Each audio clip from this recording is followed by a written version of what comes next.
Jim Davidson challenges Keir Starmer. Liv raises questions echoing Tommy Robinson. You're not going to believe what just happened.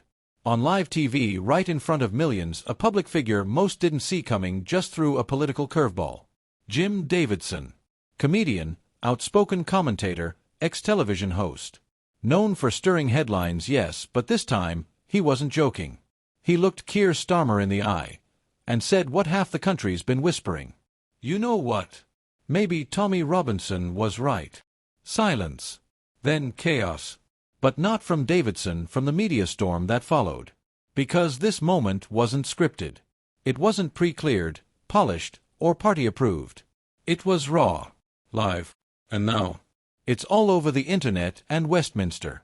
It was during a special debate program filmed in front of a live audience, hosted by a major broadcaster, that the moment unfolded. The show was supposed to focus on free speech and modern politics. A back and forth between comedians, politicians, and media figures. Keir Starmer, expected to speak on Labour's commitment to unity and fairness, was seated across from Davidson, who had been invited to represent the cultural free speech side of the discussion. Things started smoothly. But when the conversation veered toward censorship, public trust, and the rise of political outcasts, Jim leaned forward and dropped the line that detonated across social media.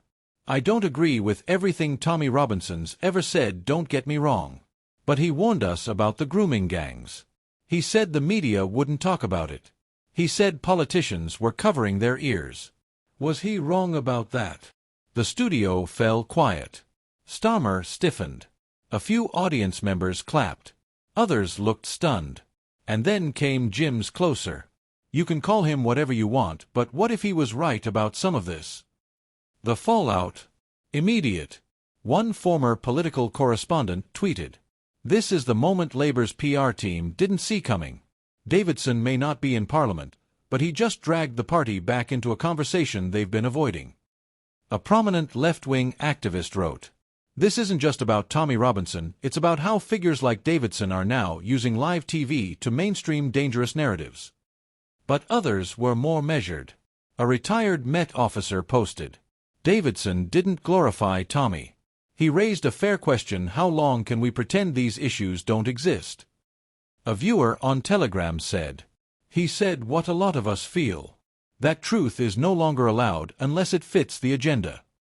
To his credit, Starmer kept calm. But you could see it, the jaw tighten, the eye twitch.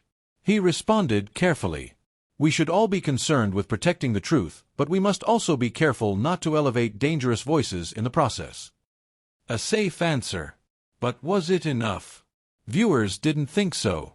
Clips of Starmer avoiding a direct reply to the grooming scandal reference are now circulating with captions like, "Still dodging the real questions. Why won't Labour just admit the failures?" Even neutral observers are saying this wasn't just about Robinson. This was about integrity. If someone raises a controversial point, especially one rooted in real community pain, shouldn't leaders be willing to answer? The reason this moment landed like a bomb? Because Britain is on edge. Trust in institutions is falling. From the BBC, to Parliament, to law enforcement, the cracks are visible.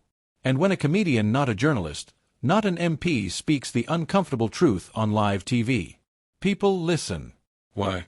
Because they're tired of polished silence. They want something real. One staffer from the production company reportedly told a journalist, "Davidson went off script. That wasn't planned. But the producers didn't cut it because it struck a nerve." An opposition MP, speaking privately, said, "Starmer knows this issue is toxic. But if he doesn't address it head-on, others will, and they'll do it with far less tact." And now, according to political analysts, Starmer may be forced to confront these old wounds. Not because he wants to, but because they're being reopened in front of the whole country. This wasn't about scoring points. This was about the elephant in the room. Davidson lit the match. Starmer refused to douse it. And now, a new firestorm has begun, not just about Tommy Robinson, but about the people in this country who feel ignored, dismissed, or written off for asking the wrong questions. What happens next may define how free Britain really is. Will our leaders finally confront uncomfortable truths? Or will they keep dancing around them, hoping the fire dies down? Stay tuned and stay informed.